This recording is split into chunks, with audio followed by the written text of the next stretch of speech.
If you have a software engineering interview coming up, make sure you're not only preparing for the technical interviews, but for the non-technical and behavioral interview questions as well. Big companies like Facebook and Google are starting to include a lot of these questions as a part of their interview process because they want to make sure that you are a well-rounded candidate. They want to make sure that you have the technical skills, but also some of the soft skills needed to work effectively in a team, be a team player, and maybe even be a manager one day. So since you need to know how to do more than just code, here is a video recording of a mock or practice interview session that I did with a software engineer to help him get prepared for non-technical interview questions. So this is going to be super valuable for you because you'll get some practice questions that you can do on your own, and you'll be able to hear me give him feedback so he can improve. So go ahead, give these practice questions a try, and please subscribe for more career, resume, and interview advice. Take a look.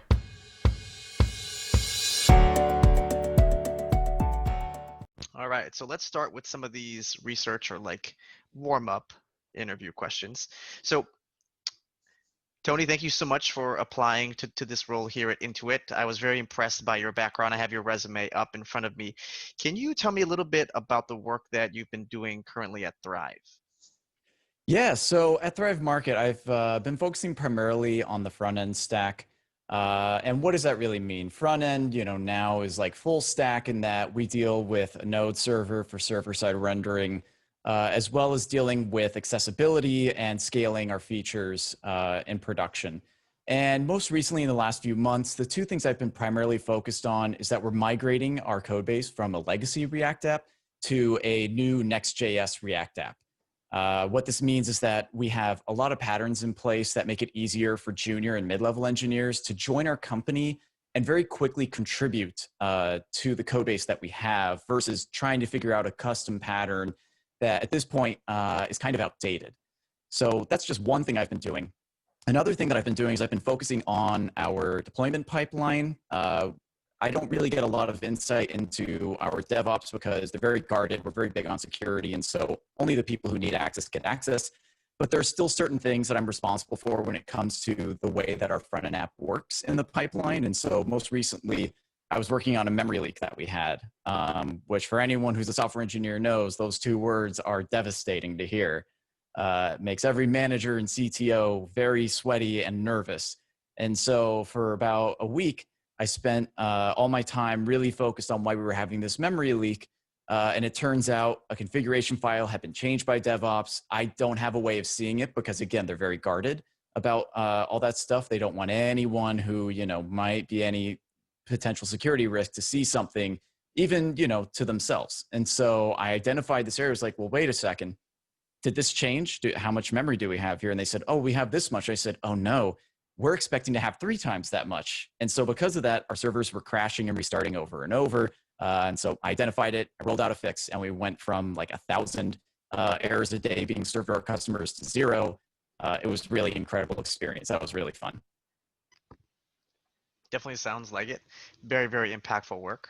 Okay, so let's dive into the feedback portion of it. So time-wise, it was a little on the longer end, but he had some really meaty and like really strong accomplishments that he wanted to highlight and talk through. So I think it's actually fine to go a little bit longer than the typical like 30 seconds to a minute for this kind of like, tell me about yourself, walk me through your resume, why are you qualified to work here? They're all very similar questions to the one that I designed. Now, the reason why I shifted over to the job description here is because number one, I really love how Intuit wrote this. They made it very clear and prescriptive in exactly what they want. And if I was someone applying for this role and I got some type of tell me about yourself question, I would want to make sure that I can talk to or at least explain some of the gaps in my experience, that I can clearly demonstrate that I have all of these minimum qualifications, maybe some of the preferred qualifications. And that is something that I, as a recruiter on like the first phone screen, or even as a hiring manager, if you were to make it past the phone screen, would be looking for, right? So for example, experience knowing the entire software development lifecycle, strong experience in HTML, CSS, 5+ years working with web services, right? Those are all things that I would have been listening to understand if Tony has that. Now, I don't have the technical background. So while all of the accomplishments and project work that he described seems very impactful and broad scale, and it sounds like he has a very large role, big scope at his current company. I'm just not too sure if he does have some of this experience. It's very well possible that he does. So my next question in a real interview would probably start to really drill down and understand what Tony's day to day looks like. What is his true experience? What does he know? Like what work has he done with web services, et cetera, et cetera.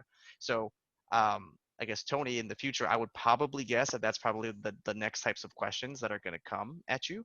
I'm not obviously qualified to determine whether or not you are proficient in these certain types of skill sets, but that's kind of what my initial take was. So overall, I would say it's a very strong answer because you did a good job highlighting your strengths and the major accomplishments, which helps you stand out from a lot of other front end engineers.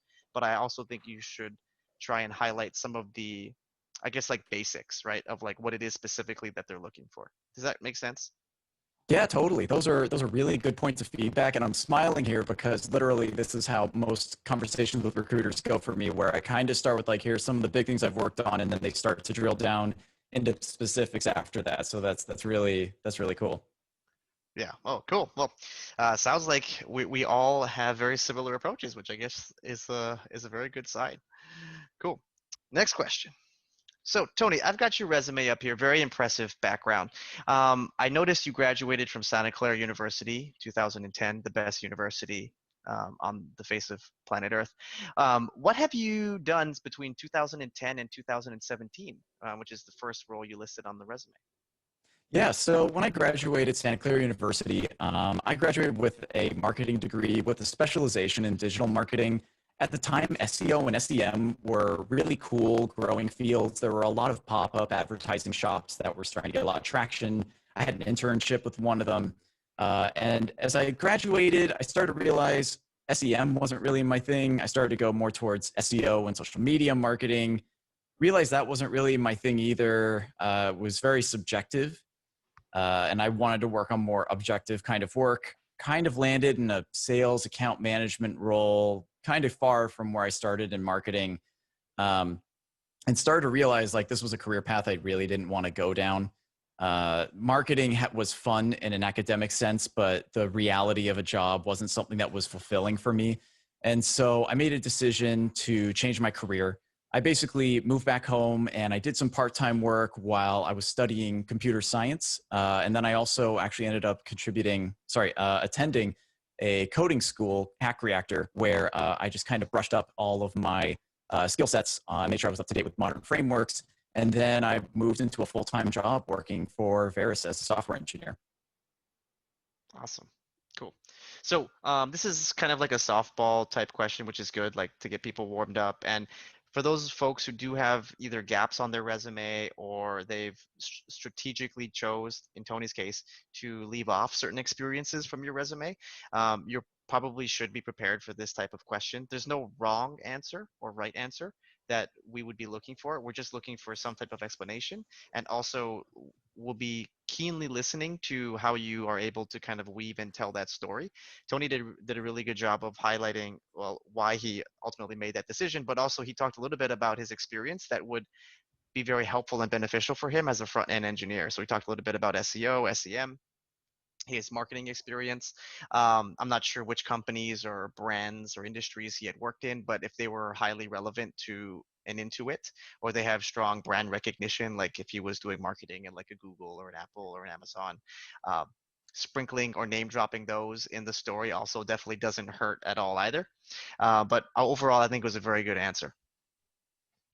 Thank you. And I have a question for you. Mhm. I don't normally get this feedback, but a recruiter did give me feedback recently saying that I should list all of those companies all the way back to when I graduated, but that doesn't seem to me like a good use of my one page of a resume. What do you think?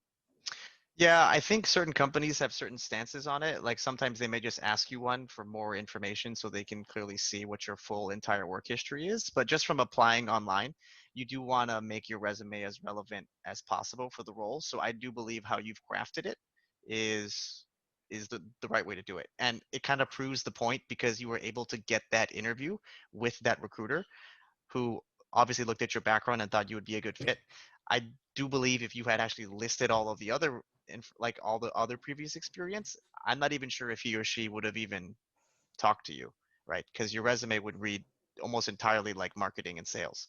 So I actually think that your approach right now is correct. And for anyone also who's doing a bit of a career change like Tony did, I would also recommend the same thing. And Tony also does a lot of extracurricular work related to. I think you said I have to look it up here, but I'm pretty sure you have some type of coding group or chat, right? I'm going to butcher this, but I think he's also done other work outside of his regular core role that's also highly relevant. And if you also want to weave that into your story too, Tony, that would be super impressive.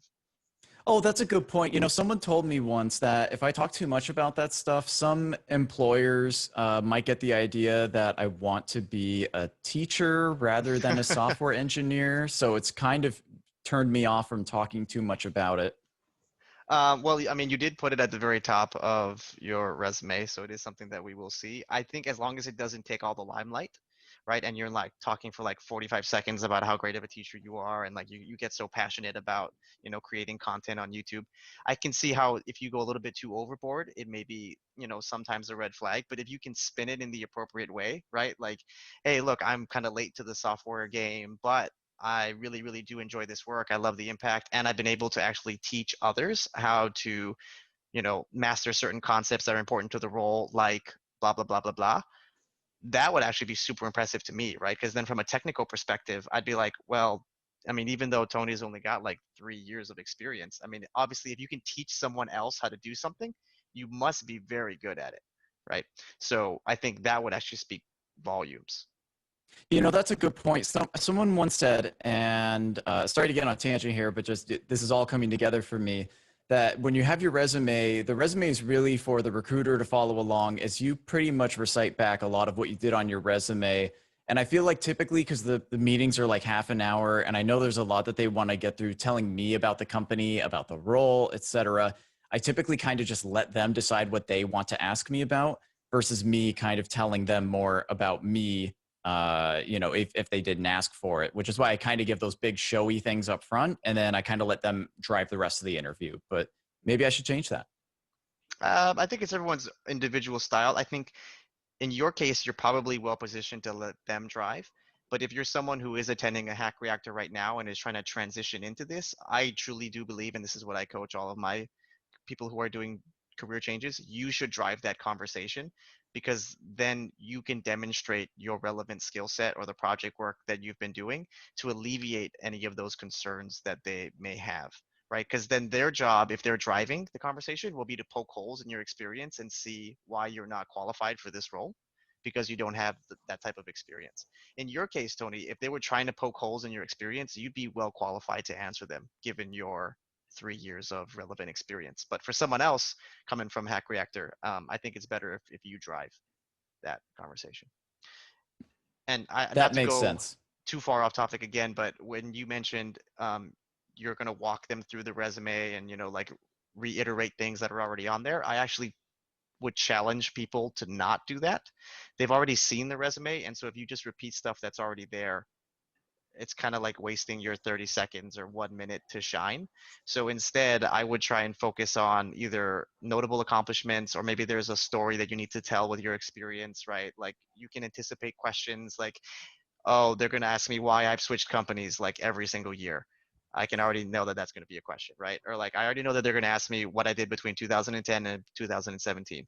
So if you want to like highlight stuff, especially that's not on the resume or things that are not easily apparent from like a quick skim, that would also be a really good approach. Great, thank you. That's really good advice, and that's what I've been doing. So I'm glad to know that that's a good way to go. Yeah, yeah, and this is just for more of the people who are listening in, not for Tony's specific case. Hey, I'm learning a lot here. This is great. Happy to help. Happy to help. Let me just check the chat one more time. Any advice for people looking for their first SWE job with no prior related experience? Yeah, so any type of highly technical role, even like data analytics, anything like that, you will need to get that core technical skill set, whether that's from a boot camp or going to get a master's degree or whatever it may be, or just doing additional projects outside of your regular work, doing internships, externships, micro projects, working for a startup for free. You are going to need to gain that experience, and showing is much more powerful than telling. I've also learned that just by attending a boot camp, it doesn't guarantee you a role when you graduate. So, especially now that boot camps are so popular, especially in the Bay Area, right? Like everyone has this dream that, hey, I just pay a couple $1,000, take classes for 6 weeks, I come out, I work at Amazon. It's super competitive right now, and so you got to think about ways to differentiate yourself from everybody else. Totally. And I already posted this in the chat, but for anyone not looking at the chat, I will link to my YouTube at the end where I also have some videos on this topic, and I'm going to be posting more videos in the next few weeks on this specifically. So I'm glad you asked. Yeah, super popular question right now. So, Tony, how would you explain the software development lifecycle to like your grandmother? Well, that really depends. Each company's a little different, but I'll use Thrive Markets as an example. So currently being a product first company, like I mentioned earlier, Thrive Market is very focused on the end result for the user. So when you go to my website, thrivemarket.com, and you see all the products on the page and you're adding stuff to your cart and you're paying when you check out, that experience is first crafted by a bunch of people. We call them product. And that product department, they are deciding what features are useful for a user and which ones are not, which ones are higher priority and which ones are not. And they'll typically have some conversations with other people in the company to decide what we think is going to be our best bet at making the company successful with our website. From there, these people go and they talk with marketing, with designers, with a lot of other people who help put together a really nice looking sort of prototype of this, which is to say they make like a mock-up. And then sometimes if we're lucky, they will actually try this out on a few people to see what they think of it before moving forward. Oftentimes there isn't that kind of time. And from there, I will receive a bunch of pictures and videos that are sort of what they want the website to look like. It's my job then to go and create this website from these sets of what are called acceptance criteria. That is to say, this is what we want to be done. And also the designs and the videos as well, so that it looks as close to what they've envisioned as possible. And then iterate on that, which means that we'll build a couple versions of it so that we can put something in front of the user. And then we can create a couple more versions of that so we can see which ones do better. And so how do you know, and let's just pretend I'm your grandmother, so how do you know if something is doing better? Right. So we have a bunch of people who work in what's called data science. And I bet you never thought that data could be science, Grandma, but it's a big science industry. It pays better than any other job at my company, in fact. Most companies are investing big in data. That is to say, every time you do something on the internet, you might want to be sitting down for this, Grandma. Every time you do something on the internet, someone knows. They track it. They track everything. What? They record everything. And they use that information to serve you better ads. That's why sometimes when you get an ad on Facebook or on Google, you are actually surprised that it's something you really want. That's why sometimes you're searching for something and later on you see an ad for a solution that fits that perfectly. They spend a lot of money and time getting this right because this is the kind of stuff that drives huge amount of money to these companies.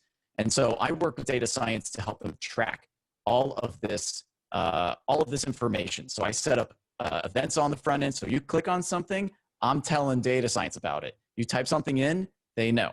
You check out, we got all your stuff in your order. We know who you are, and we're making sense of people your age in your area that you live in and trying to figure out what products we can recommend to you that you'll actually enjoy. And so while a lot of this seems kind of scary that we know what's going on, at the same time, there's a double-edged blade here. Yes, some companies make the decision to sell that information to other companies, and they don't really have any regard for your privacy. Other companies use that data to create a better experience for you. And really good companies are using data now to create experiences that are really attractive to people. Feel like I went on a tangent there, Corey. Sorry about that.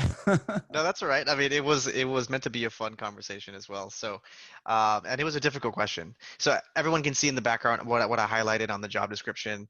This is literally a question designed to do exactly that. Someone had posted even in Albert's group, I would say last week, they were in an interview and they were asked to explain how Google Sheets works to their grandparents or something of that effect. So this is a very common question that happens a lot in any type of software engineer, back end, front end, full stack. The ability to break down more complex problems into simpler problems, because it'll obviously help you in your regular day job. And then communication skills, which we're learning is significantly more important, especially if you work at larger companies, because there's highly matrix teams where you will have to get things done by influencing and communicating with others. And so this is going to be a huge part of your non-technical interviewing skill set. Tony's answer was great. He was able to make things digestible. He also created analogies so that grandma could understand essentially what he was talking about. No major flags or anything like that. I thought it was a very good answer. If anything, like maybe taking one step back and just being like, well, grandma, there's like, I forget how many, 6 stages or whatever to a software development lifecycle. And then like I sit on step number 2 or whatever, and then like kind of going deeper from there. But I don't think it would have made too much of a difference. It was still a very good answer. Well, I'll own up to the fact that I didn't have an exact answer for you. So if there was 6 steps to the process, I don't know that. I don't know what step I am. So I was intentionally dancing around that. Well, we didn't even notice. So that was perfect. Perfect. Okay. You Cool. know, Dean has a very good point here that this might be an opportunity to discuss about agile and Kanban or waterfall methodology, because a lot of these companies use these lifecycle processes to deliver their work. So that's a very good point, Dean. Thanks for pointing that out. Mm-hmm. Yep. Although I think covering and talking about agile with your grandmother might be a little bit too complex. So grandma, every 2 weeks. Yeah, every 2 weeks. Every 2 weeks, we pretty much have a sprint. Okay, so Albert has a pretty good question for you. So you as a developer, no doubt have your preference for a coding stack. A peer might have another. How do you convince your peer that they should use your approach instead? Well, so are we saying this is a question from a recruiter of like a hypothetical situation, or am I trying to convince the recruiter here? Let's take it as a hypothetical situation. Sure. So this is actually something I have a lot of experience with. I'm actually the person who suggested the code base that we switched to. And so initially, like I discussed earlier, we used a custom React solution, which is to say we rolled our own. And we realized that at some point we'd want to increase the performance of our site. We'd want to make it easier for new developers to sign on. And we had a couple of options. So we had one option, which was something that was more agnostic to the framework we were using. It was called Nest with an S. And that one, you can plug in Angular, you can plug in React, you can plug in any front-end framework that you want. The problem is that it kind of looks like Java code, and for a lot of front-end developers, it's not really approachable, especially if you've been coding mostly in JavaScript. So I suggested that we use Next.js, which is just with an X instead of an S, and it's specifically made to work really well hand-in-hand with React. When React being such the juggernaut that it is, it's just totally transformed the front-end industry. It makes sense to double down on something that's already so successful and so popular, because when you bring in new developers who mostly know React, who have focused on React, not only because React is king, but because React is a pleasure to use, it makes it so that these developers can more quickly contribute to your code base, and that we don't really get into any problems, or not as many problems, when we're creating new components. And I can kind of not worry as much that someone's going to break the site as easily. They can still break the site, but it's a lot less likely for errors that are hard to track down, and more than likely, these engineers would be able to track them down themselves. Okay. So, I mean, it sounds like on paper, according to the data and pros and cons, it has a lot of it definitely has a lot of benefits. But how do you go about communicating and convincing somebody on your team who may be opposed to the idea? Oh, sure. And specifically, the person in this case was my manager. He was filling in sort of for our tech lead who had previously left the company. He joined Google. And so there was a tech lead size hole in our team, and he was trying to help us make decisions as a team to move forward. I just offered the suggestion. And what I've learned is if you're really pushy with suggestions, obviously, it can be kind of off-putting to some people. So sometimes you just want to put an idea out there, you want to make your case. And then if they're still not won over by it, you just want to walk away for a bit. You want to allow that seed to be planted and to grow. And eventually they're going to talk to other engineers. And those engineers I've already talked to, and I've told them how great Next.js is, because then when he talks to them, he's going to hear from them how great Next.js is and all these great things that I just highlighted. And they're going to tell him the same thing. And he's going to go, huh, a lot of developers seem to like Next.js. Maybe this is the way that we should go. And if you just kind of take your time and you stir the conversation, not just with the one person you need to convince, but the other people that that person is going to talk to, you can kind of change the conversation that's happening outside of yourself. And then the all-important question is, what was the result of migrating your company over to Next.js? Well, again, a lot of things specifically with making it easier for junior and mid-level engineers to contribute is really great. We're going to see some performance benefits too. There's something called static optimization, which frameworks like React suffer from putting what's called like client-side bloat in, which means that you get a little bit of your website and then you load a whole bunch of it once it's in your web browser. This is not how web development was done in the past. You would write things, and when you would receive them, your browser would just have everything ready to go unless it had to fetch one or two images or something like that.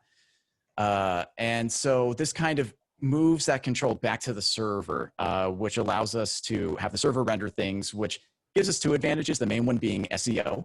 And for a website like Thrive Market, which is e-commerce, SEO, like we live or die on SEO. It's a huge part of what drives traffic to our website.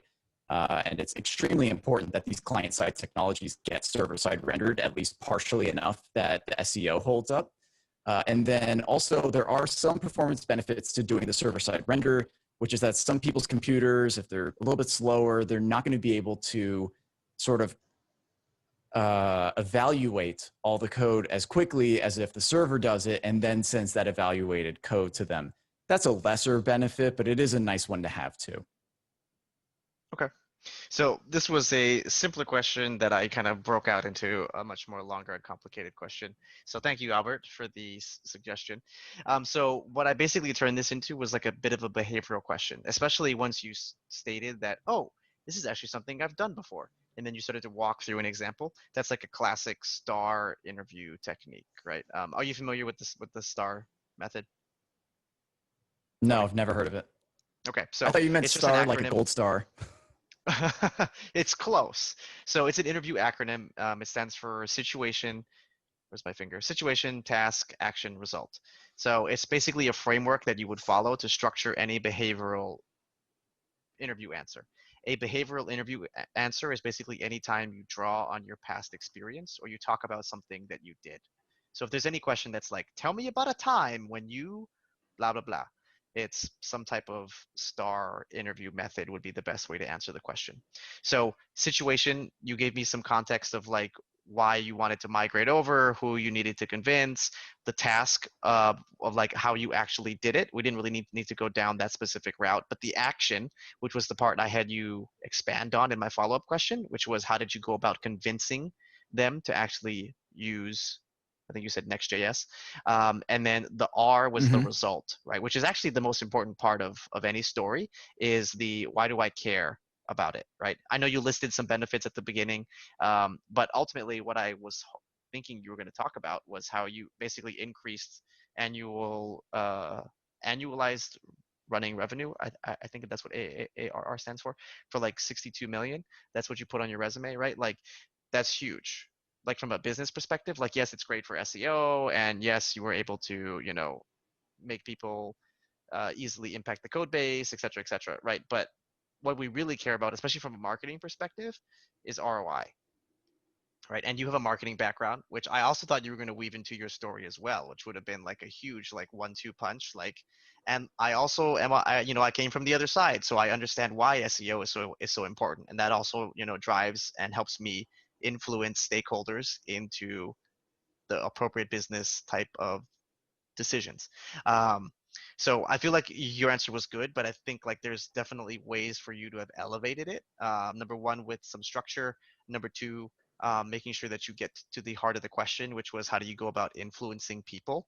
And then, of course, talking about your awesome results from your work, which you had really big impact. For sure. And I wouldn't say that Next.js was immediately tied to the revenue increase. The revenue increase is, so here's how my interviews typically, I feel, go with something like this is I just get drilled on these. How did you increase 82? How do you know it's 317%? Which also gives me a chance to talk about how we focus so heavily on data science and data analytics at the company, which helps to really back up any other claims that I might be making. But yeah, that's interesting. So again, like we're talking about like offering the information rather than waiting for a question. So that's good feedback. Yeah, this is like one of those soft skills, right, that they would be looking for is communicating and influencing, right? It's like, how would you go about convincing somebody? Well, I mean, I told them all the benefits. Right, but then how did you influence them to make that decision? Oh, well, he actually didn't want to do it when I first told him. Okay, so how did you Yeah. influence him to make the decision? Oh, so I went and told everybody else about how awesome it was, and then I waited for him to go talk to everybody else, and then he was influenced. Oh, there you go. Right, and that's actually a very unique approach. But I think if you could put that whole story together like right away, then it's like a super quick, solid answer for hiring manager, recruiter, whoever it may be, right? No, this is great. I'm definitely going to use that. Thank you. Yeah, no, of course. Happy to help. Happy to help. And I can see the chat blowing up over here. So let me just take a quick check. Situation, task, action, result. Yep, that's right. Um, when interviewer asks you about how you handled maybe getting logs for customer issues, how should I answer this? Last time I came across this, interviewer was looking for some high-level tools, etc., but I had done it the basic way, which was a turnoff. I wonder if I should have faked it. Oh, interesting. Oh, I have some thoughts on that. Yeah, go ahead, Tony.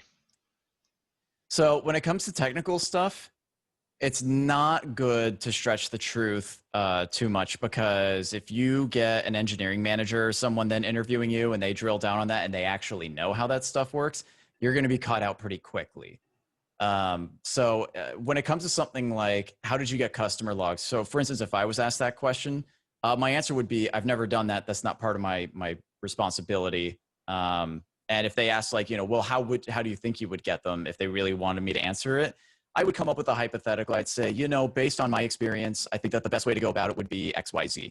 And like to give a more serious answer, I would say the way that I would go about it is I'd reach out to someone on data analytics and I'd ask them how they get their logs from customers and start there. But also following up that behavioral questions. I don't know. Should I say this in front of a recruiter?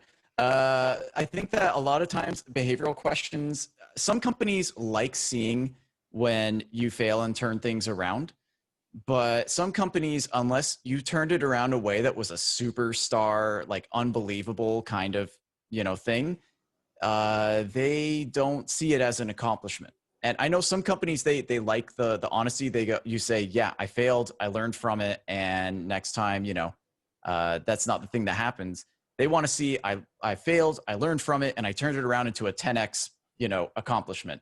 Like it's hard to say. Some companies really need to hear that or else they won't move forward with you. I feel like the big tech companies like FANG, Facebook, Apple, Amazon, Netflix, Google, you kind of have to stretch your answers sometimes to that level. But in general, again, if you can take existing situations that happened and stretch them, turn them around, like I'll give an example. One question I get asked a lot is, when did you have someone who was difficult to work with or not doing well on your team? And how did you turn that situation around? And so I often refer to one engineer who I worked with who was a very nice person and was, okay at their work, but they were kind of more junior than they led us on to believe. And so I would just spend extra time twice a week. I'd spend an hour with him going through different things, code he had written, questions he had, sort of showing him best practices. And then here's where things get a little odd, is that I say, the reality is he was fired from the company. I couldn't do anything to save him. The company decided to fire him. That's not on me. But if I say that to a recruiter, I failed. So what I tell them is the fact that a year later, he got a job at Google. So I say, I spent 2 hours a week coaching him, and now he works at Google. And usually no one pokes a hole in that. So I've taken a truth and I've taken another truth and I've kind of married them into one thing. Now, you might think that that's not the right way to go about it, so I'm totally open to your feedback on that. I'd actually love to hear what you think. Oh no, I actually think it's a very good way to turn the story around. I guess so. There's kind of two parts of this, right? So number one is, should I be openly admitting that I made a failure? The answer is no, unless you're prompted to, right? If you get the tell me about a recent failure, what is your greatest weakness? Then they're asking you to tell them about something that you basically made a mistake on, and then how you turned around and fixed it. Hopefully, it has like a great result that Tony was talking about. On the flip side, should you be volunteering information or telling them about a time when you failed? Probably not. Just from an interviewing perspective, um, definitely not something I would recommend almost in any case, especially if it's highly related to the role itself, right? So if they're like, tell me about your greatest accomplishment. Well, my greatest accomplishment is when I screwed up the entire website. But let me tell you about how I learned from it, right? Like that would be a really bad answer, no matter how great of a turnaround story it was, because the question was, what was your greatest accomplishment? And then the first thing you said was a huge mistake that you did. So also think about the context of the question itself. And then not sure if this helps. Who asked this question? Not sure if this helps, but let's just say you don't know how to do or get customer logs, and that's a core part of the job description. Then that's also kind of telling, where you're probably like, okay, maybe I'm not quite ready for this role yet. Yeah. So if you do have to fake it and it's a core part of the role, then I think you would probably realize that it's probably not a good fit at this point in time. Okay. I think we got time for one more. Yeah, I mean, the chat is showing a lot of really good questions here. So Albert's got one, and then let's go with this one from Dean. So Tony, what is a ethical issue at work that you had to deal with? Yeah, sorry. So can you be more specific with an ethical issue? Yeah, actually, you can define ethical as you see fit, and then tell me about an example. You know, an ethical issue. You know, I feel like I usually get more specific, something about, have you ever had to deal with, you know, someone saying that something that they shouldn't have, or, you know, did you ever have to say something that was, you know, uncomfortable, or deal with people? An ethical issue. I don't think I've ever had anything that's spicy where I've worked. Or maybe there was some type of You know what? product or business decision. Oh, go ahead. Go ahead. No, I actually like what you're saying better. So maybe if you haven't faced a large ethical dilemma, maybe there was like a product or business decision that you strongly disagreed with, and it was more based on morals as opposed to other types of things. Was there any of those types of situations that you've encountered? Yes, definitely. So I can give some examples. So one example is we have sort of a subscribe and save sort of model on our website. And at one point we were redoing it. I was leading the front end development on that. And when we got the original mocks, the way that we were looking at it was that we were basically going to make it so that anytime you bought anything, it was automatically added to your subscribe and save. And so many people at a glance would think of this as kind of a predatory tactic. I think the idea that we had is that you either were in all subscribe and save or not at all. And I immediately brought up, I said, I don't think this is a good experience for our users. And so I brought it up a few times. And unfortunately, I kind of lost on this one. This is, again, sometimes you have to walk away and know that, you know, you are working for someone else. And so I made the decision to make my case why I didn't think it was a good practice. And then I still built it because that's my job. Fast forward about 6 to 8 months, people have come and gone in the company. We've done UX research on it. And the verdict is people don't like this. They would rather have the option to subscribe and save instead of having everything forced on them. And that change was made. Now, of course, there's a little part of me that was, you know, I told you so. But at the same time, was, you know, just glad that we figured it out for our users, because being a member first company, that kind of stuff, you know, really bites when you can't do what you think is best for the user. And so that's something that I'm fortunate enough to see that we were able to work before it was exposed to a lot of users. It was very early in the initial release. So, that was something that changed. But again, I walked away from it. I allowed the company to figure it out on their own because it doesn't do me any good huffing and puffing and wasting my breath and showing a negative attitude towards these people who, with time came to understand it anyhow. If you could go back in time, what would you do differently to convince them not to make the mistake in the first place? Well, so I actually did make a suggestion that ended up coming to light, which is I said, we need to have someone do UX research on this. And I even volunteered to do it, but that's not my job title. What I get paid to do, that's kind of not my priority. And so they actually ended up hiring a UX researcher about 3 months later. And I don't know how it came about, where he came from, but I strongly believe that me suggesting it several times got in someone's head as a seed and was planted. And eventually this person showed up and they hired him, and he was able to help convince, because that is his role, that is his profession, that we needed to change the way users interacted with this feature. Okay, good. Good. Yeah, so I think that example you chose was actually very good. It was exactly what I think they would be looking for. And also right now, just given the climate with everything that's currently happening, there's an election coming, I can already foresee that ethical questions like this are going to be top of mind for a lot of hiring processes. Especially on the front end, you basically impact the customer's journey and experience. I can totally see there being some type of question along these lines. So everybody should be prepared with some type of example ready to go. I think everything was great. If you could talk a little bit or like amp up like your follow-up, or I should say my follow-up question of what would you have done differently to prevent this company from making the mistake again in the future. I think if you had some recommendation for that, it would have been a slightly stronger answer. But overall, very, very good. I see there's a whole entire thing about the best programming language to get a job. Tony, you want to go into that a little bit? Yeah. Tony, why don't you take that one? Oh, yeah, sure. We could ask a total ignorant, like interview question. What is the best programming language out there and why? Yeah, no, we could be here all night. So the best, sorry, the question was specifically best programming language to get a job. Yep. Yeah.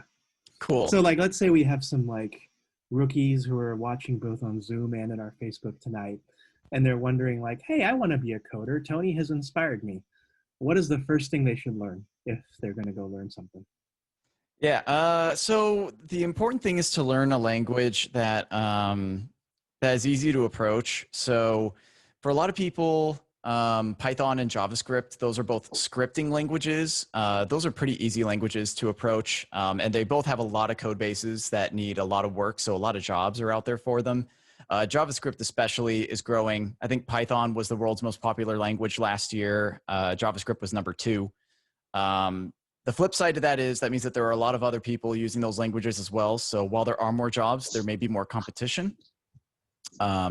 Someone mentioned COBOL over there. Yeah, if you really hate yourself, you can learn COBOL. But that's basically what all the banking industry is built on, is 1970s COBOL code, that all the people who wrote it are retiring or dying and no longer writing. So yeah. And oh yeah, that's a good point from Dean as well. Python is used extensively in data science. So is Java, if you're really interested in that. But at that point, you would probably be going through a program where they would tell you that. I also recommend a lot of people check out like freecodecamp.org as a great place to get your feet wet. It's a nice place to get started with. But the truth is, the best programming language is the one that you'll stick with and the one that has jobs. So just do your research. Stack Overflow has a great developer survey every year on this kind of stuff. And just take a look at the job descriptions like we talked about at the top of the hour. Just keep looking at those jobs that you think you'd want to be applying for in the future and learn that skill set. Did you do things like Free Code Camp when you first started out? So what I did was I was all in on Hack Reactor, which I went there and they gave me a ton, like it's like 100 hours of review material to do before you go to the code school. And there's a lot of stuff that's kind of like Free Code Camp, but it's a little bit more specialized. So I did that, and then I went to code school, and that's 3 months, 12 hours a day, 6 days a week. But before that, like I had been exposed to coding in high school. I did a summer course in C++ and a summer course in Java. And then in college, I actually did a little bit of web development for my marketing degree, digital marketing. It was just not anything that I ever thought I wanted to do full time or that I was very good at. And later on, I discovered it's actually what I was meant to be doing. So. Wonderful, wonderful. I think that's a super helpful perspective. And just playing the career coach here and devil's advocate, best language for you is different for best language for someone else. I wouldn't pick your next engineering role based on which one pays the most. I would think about what job you would actually enjoy, because they're all very, very different. And I think you can make great money in any language that you learn, because what you may find is unsexy. Some small startup somewhere may be banking their entire business off of this one language, and if they become the next Facebook or Amazon, who knows how important your role could be. So I would think more about like, what type of engineer do you want to become, and then reverse engineer from there, because you're going to spend a lot of time studying this stuff. You're going to be literally working on it sometimes 12 hours a day, and so if you don't like it, it's going to suck no matter how much they pay you. So just keep that in mind as well. Yeah, that's very true. Remember, like, this is not just, a lot of people look at this as a way to get a big salary quick or something like that.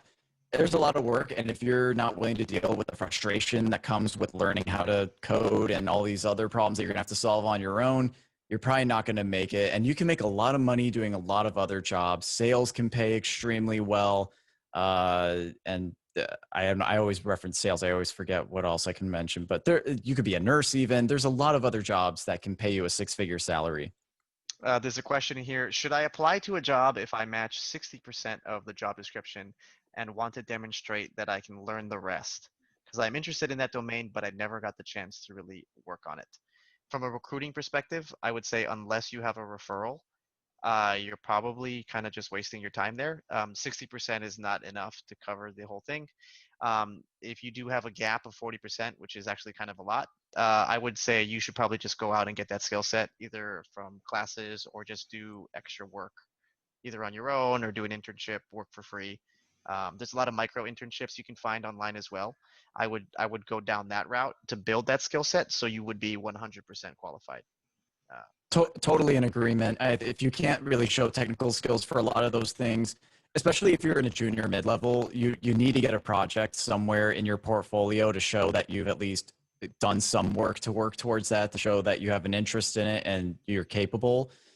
Because otherwise they're going to go to the engineering manager, and the engineering manager is going to go, what, this guy doesn't have half the requirements we're looking for. What's going on here? And just to quickly identify like what Dean said about job descriptions are dream lists. Yes, but at the same time, when we talk about dream lists, they might say 5 years of experience, but in some cases they'd be open to 3 or 4. They're not necessarily open to 1 or less when it's 5 years. You got to temper your expectations when it comes to these applications. Yeah, and I would say like the Intuit one, they did a very good job of outlining minimum versus preferred qualifications. The minimum qualifications you for sure need to meet, and that's also from a legal standpoint as well. We get audited at our companies to make sure that there's a fair and equitable hiring process.